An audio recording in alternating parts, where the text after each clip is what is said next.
This Torah class is brought to you by TorahAnytime.com. Okay, Bruchim Haba, welcome everyone to Orchos Chaim of the Rosh.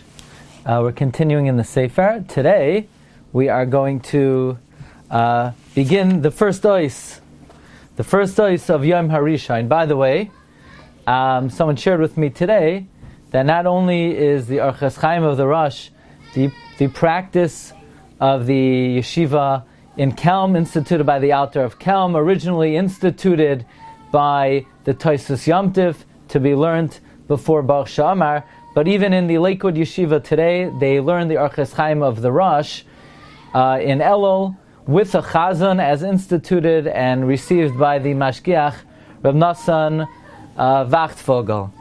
Now, we're going to begin with the first ois, which is lehisrachek min hagaiva, to distance yourself from gaiva. That is the beginning of the Orchos Chaim of the Rosh, to distance oneself from gaiva, betachlis harichak, in the epitome of distancing oneself. We mentioned in the first year that the Gemara in Soita on Daf Hey learns that gaiva is a lav in the Torah. We learned it out from the pasuk V'ram levavecha v'shachachta es Hashem, and we mentioned that the Smag, the Sefer Mitzvahs Gadol, was signaled min hashamayim that he should not forget to count gaiva as one of the lavim in the Torah. So now we have to ask ourselves, why did the Rosh begin his Sefer with lehisrachek min hagaiva? Why is that the opening of the Orchos Chaim of the Rosh? So first we have to know, Rabbeinu Bechaye writes in the Kat HaKemach that gaiva is the worst of all the midos. The Orchos Tzadikim writes in the Shar Rishon, Loi ra'inu kizois l'ra'a b'chol hamidos. We have not seen a midah as bad as gaiva among all the midos. And the reason is, as Rabbeinu Yoina writes in Shari Tshuva, Ois Chav Zayin, that aside from the fact that it itself is an avera, it causes many, many averos, and it's misgaber, the Yetzer Hara, on a person. In fact, in Rav Goldberg cites the Sefer Avodas David, HaMasechta Soita, Daf Daled Amud Beis, who quotes Rav Chama Bar Chanina, that anyone who has Gasus Haruach, it's as if they lived with all of the arayos. What is this very grandiose statement that anyone who has gaiva, it's like living with all of the arayos? So he explains that gaiva brings to taiva. Interesting human dynamic, that the root of desire is arrogance. And therefore, if someone has arrogance, it's already considered like they lived with all of the arayos. Says Rav Goldberg, if you look at Masechta Nedarim on Daf Tesam Beis, the Gemara tells us the story about a Nazir who was coming from the south, and he saw his reflection, and his Yetzer Hara got a hold of him, and he said to himself, "You wicked person! Why are you misgaya?" Meaning, he understood that the root of his taiva was gaiva. The root of his desire was his gaiva, and therefore he said that one who is nisgaya, it's as if he lived with all of the arayos.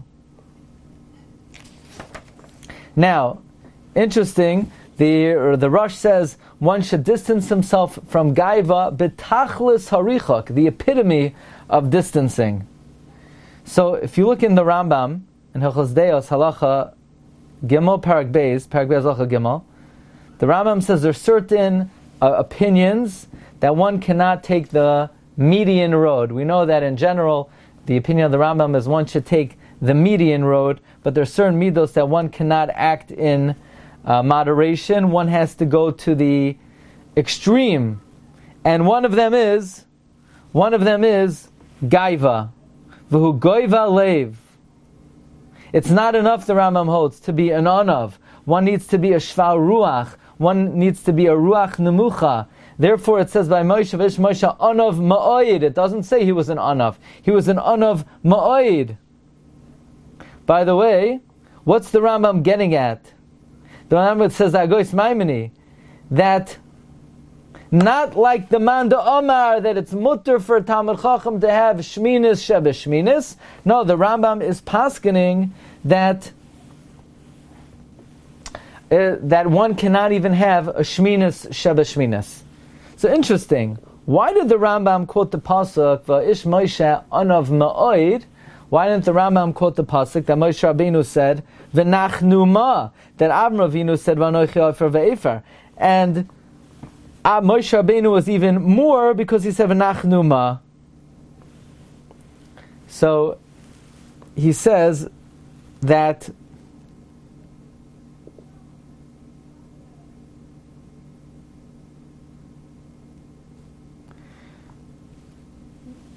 when it comes to a man, between man and his creator, everyone agrees that one cannot have even a shemetz of gaiva at all. The question is, can a person have a shemetz of gaiva in his interactions with his friends? So the Rambam could not cite the pasuk v'nachnu ma, because this is regarding what Moshe Rabbeinu did not consider himself anything. He's saying to Bnei Yisrael, don't complain on me on Aaron, because it's not up to me, it's biyad HaKadosh Baruch Hu. So, of course, Moshe Rabbeinu vis-a-vis HaKadosh Baruch Hu did not have even a shemetz of gaiva. Nobody agrees, nobody argues about that. The machloikis is, can you have a shemetz of gaiva in your interaction with other people? And therefore the Rambam cites the pasuk that Vayish Moshe Anav Ma'oid, even legabe his interactions with other people. Okay, Rabbi, so we're going to hold it here this afternoon. Bez Hashem, we'll pick it up next time. Thank you everyone for joining. Have a wonderful day. Bracha v'hatzlacha. You've just experienced another Torah class brought to you by TorahAnytime.com.